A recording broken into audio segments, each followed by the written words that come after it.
Hey there everybody, working today on my 2000 Ford Ranger XLT with 3.0 V6. As you can hear here, we have some squeaking going on. It sounds like it might be one of the idler pulleys. Now I did just replace the top idler pulley about a year ago, so I'm not thinking it's that one. It sounds like it's probably the bottom one.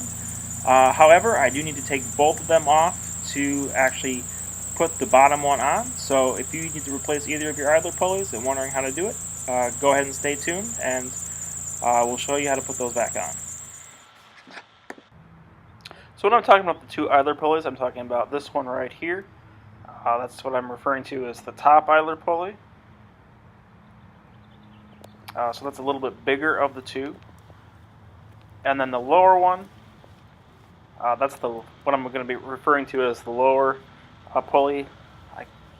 It's also called the tensioner pulley because it's on the tensioner arm. So that's one right there that I'm tapping in with the flashlight. So I don't actually have footage of this, but you'll want to take your wrench like this, put it on the lower idler pulley, and then act as if you're tightening the bolts, turn it clockwise. That'll give you enough slack in the belt to slip the belt off of the pulleys, and then you won't have any tension on the belt when you're loosening up your bolts on the top and lower idler pulleys. These are the two pulleys I took off the pickup. This first one here on the left, this is the top one. It's a little bit bigger than the other. I replaced it about 2 years ago and it's still looking in good shape. If I take it and spin it on my finger, you don't hear any extra noise as it's spinning. There's no friction, there's nothing, sounds like it's bouncing around, so that one's still good. As opposed to this older one, I've never replaced it, so as far as I know, it's as old as the pickup. If I take that and spin it on my finger, you can hear that noise. And that's a definite sign that the bearings in there are no longer good and that this idler pulley needs to be replaced. So this is the new one here on the right that I got at AutoZone. It cost about 20 bucks, so not very expensive repair. So I'm going to go ahead and put that in the pickup now. Alright, so to put these back on, I'm going to go ahead and start with the bottom one. That's the smaller one, the new one that I just got.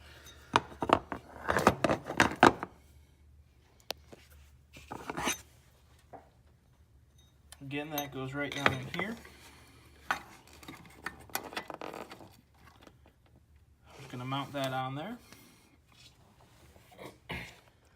Alright, and then I'm going to take this bolt that came out of there, I'm going to put that back in. Do pay attention to that. The bolts for the two pulleys are different, so you want to make sure you get the right one in there. The bottom one does have the shorter one. And the top one, there's a washer on the back of it. So that's not going to be on the bottom.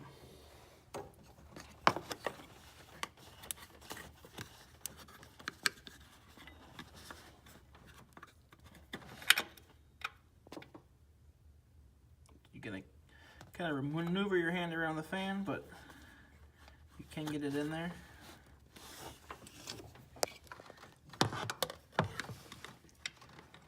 And once you got it in there, it should have enough space in the front to get your socket wrench on there.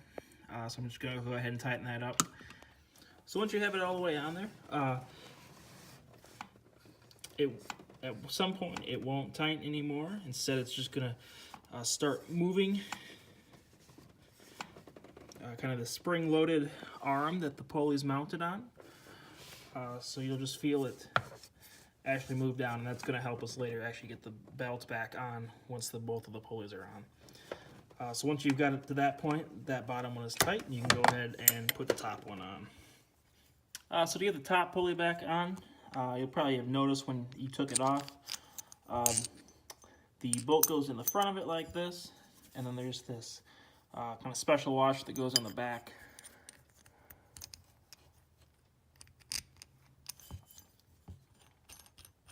And that'll actually move up and down the threads of the bolts. So just make sure you have it in that configuration, putting it back. So with the bolt, the washer, and the pulley in the right order, you'll be able to get that back on that little mount there.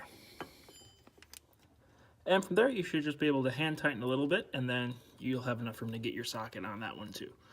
and just tighten that up.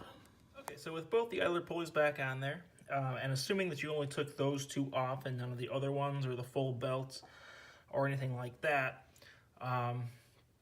we are now ready at this point to put the belt back around those two idler pulleys. So you can just double check here. You should have this too up the front of your engine bay. That's the diagram of how the belt is supposed to go. So the two we took off are this one up here, that's the top idler pulley, and then this is the second one that I just replaced with the new part. And again, that's that tensioner one. So if you get a socket on there and pull down, that's going to move that whole thing, and that's going to help you get the belt on. So the easiest way to get the belt back around all of these, so while there's still some slack, you're going to want to put it around that lower one first. So make sure that the belt is resting above the top pulley and not pulled down underneath it. That's the position we wanted eventually, but for the time being. So right now it goes down there fine, but then we can't get it around the bottom pulley. So for the time being, we're just going to leave that up there. And as long as that's in that position, you should have plenty of slack. So this one kind of loops up around this bottom pulley. So make sure it's still staying on the one to the left. And just pull it up and wrap it around. So then just double check that it's flowing through everywhere that diagram shows. That it didn't come off anywhere else. So right now we're looking good. It's around everything it should be, except this top one right here. And that's where that tensioner arm is going to come into play. Get an open end wrench on that and pull that down, and that'll let us get around this top pulley.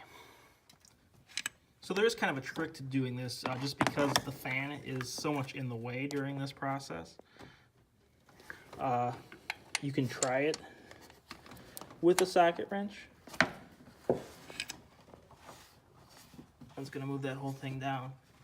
But eventually you are going to run into that fan, and I have not been able to get it as far down as I need it to be.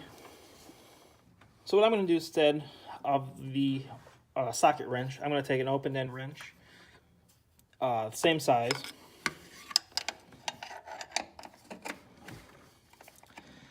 Just get that on there, and you've got a lot more room now. And I'm able to go a lot farther than I was before.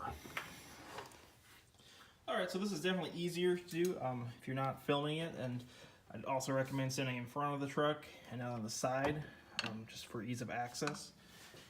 But for the sake of the video, I'm going to try to do it from the side here to give a good angle. So I've got my wrench on here. I'm just going to push it down with a hammer.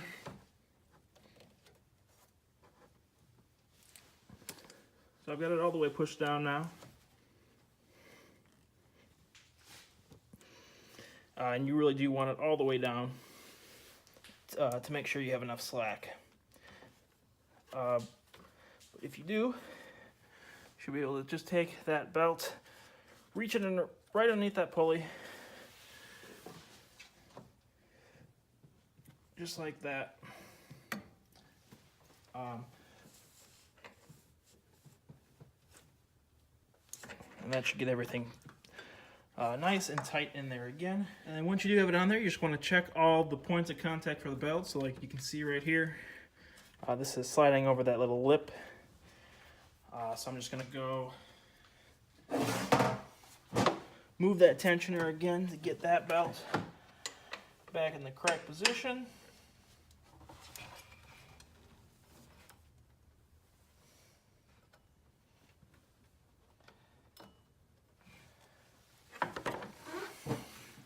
There we go, that's nice and flat again now.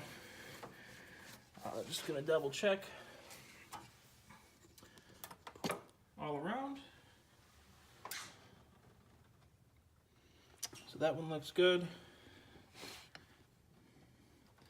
It looks like it's wrapping around all of those nicely. So you should be all set to go now. So last test is to start it up. Just again making sure you've got everything on there and making sure nothing flies off when you start it up. So hopefully when you start it up, everything should sound nice and smooth like this. You won't hear any more squeaking or anything like that going on, because all the pulleys, the bearings should be nice and good, and they should be running smoothly, hopefully just like this.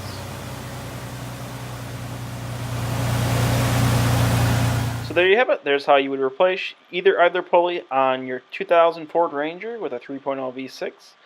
Hope this video helped you out. Thanks for watching.